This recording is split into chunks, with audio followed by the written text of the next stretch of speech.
Iš tikrųjų, prisipažinsiu, neprisirašiau kažkur užrašinę minčių, tiesiog važiuodama automobiliu gimė idėja temai ir galvoju, tikrai reikia pasidalinti tuo, ką mąstau, kuo gyvenu. Labai tikiuosi, kad ir jūs rasit kažką savo.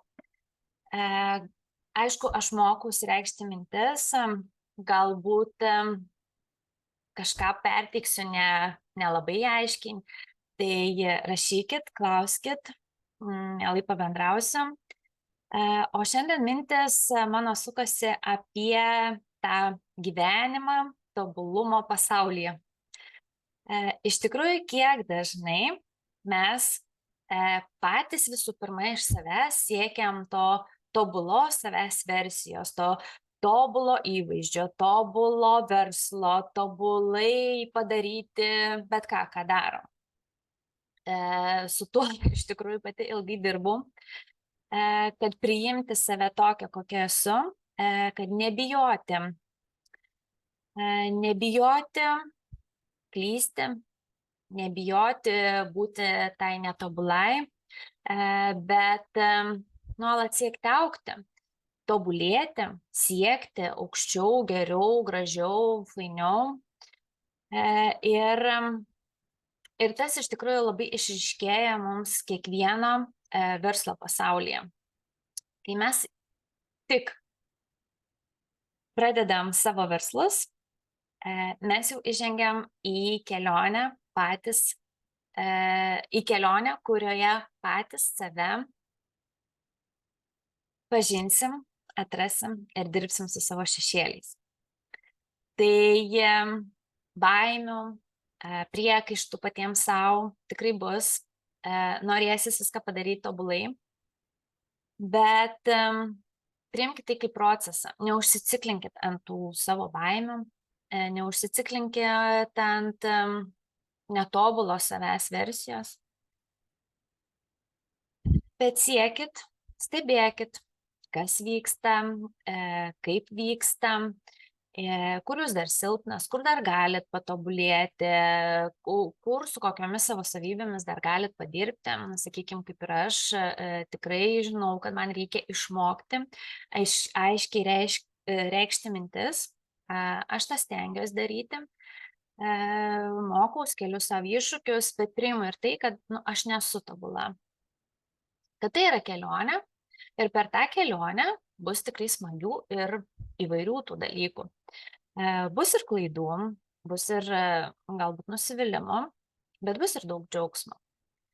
Tai iš tikrųjų kiekvienam verslo savininkui, ypač naujai pradedantiems save realizuoti, tikrai skatinu jūs drąsiai eksperimentuoti, drąsiai priimti tai, kad jūs nežinot visko, nemokat visko ir kad kažkada padarysit vis geriau, geriau ir geriau.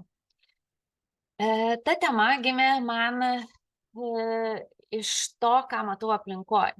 Labai daug sulaukiam kritikos. Kritikos yra tiek daug, bet kritika užgožia patį norą daryti kažką. Visų pirma, vidinis kritikas, būti tobulam ir daryti viską tobulai, arba ten kažkas daro tobuliau, o aš ne taip te darau, tai viskas, aš jau čia esu rinkoje nebereikalingas. Ir kitas dalykas yra išorinė kritika. Kiek mes sulaukiam kritikos, ta prasme, nesakau konkrečiai mes, sakau konkrečiai verslai, kiek sulaukia kritikos. Iš tikrųjų, dirbau su labai daug smulkių verslų. Mano klaida irgi buvo pirmaisiais tais etapais, su pirmaisiais klientais, buvo ta, kad aš norėjau, kad jie viską tobulai darytų. Bet tai reikalauja didesnių išlaidų, tai reikalauja galų gale savybių tam tikrų iš pačio asmens. Tai pamažu aš supratau, kad esmė yra ne tai, kaip tu ten pasiteiksi puslapį, bet esmė, su kokiu tikslu tu eini į rinką. Koks tas tikslas,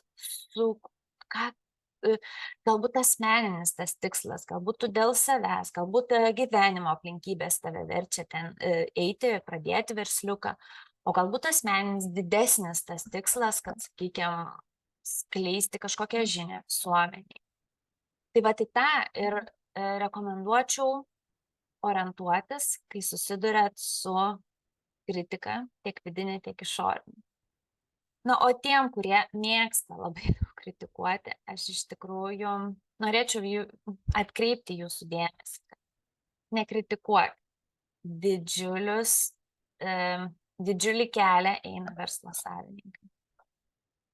Vietoj to, kad išreikštumėt kritiką, tai geriau pasakykit, padrąsinkit, pagirkit, pasidžiaukit, kiek jie jau patobulėjo nuo pirmųjų savo žingsnių. Nes kai aš matau verslų savininkų žvilgsnius, tai jiems yra tiek baimės. Ir baimės, ir tos dvejonės tokios. Todėl ir verslo kosmoso komanda, kai subūrėm, pagrindinis tikslas buvo tai, kad parodyti visuomeniai, kad per lengvumą, ką gali geriausio padaryti šiuo metu su savo turimais resursais, su savo gebėjimais, su savo stiprybėm, tai ir daryk mažais žingsneliais, bet daryk, eik, tobulėk, stenkis. Ir aš tikiu, kad nepajusi, kai praeis tas laikas, kai tu tapsi tą tobulą savo versiją. Tai iš tikrųjų palinkėsiu mažiau patiems save kritikuoti ir mažiau kritikuoti aplinkinius. Pasimėgaukim tą verslą, savirealizacijos kelionę ir mėgaukimės tuo keliu, džiaukimės, juokimės iš savo netobulumų ir siekim būti kaskart vis geresnėmis versijomis. Tai geros dienos jums.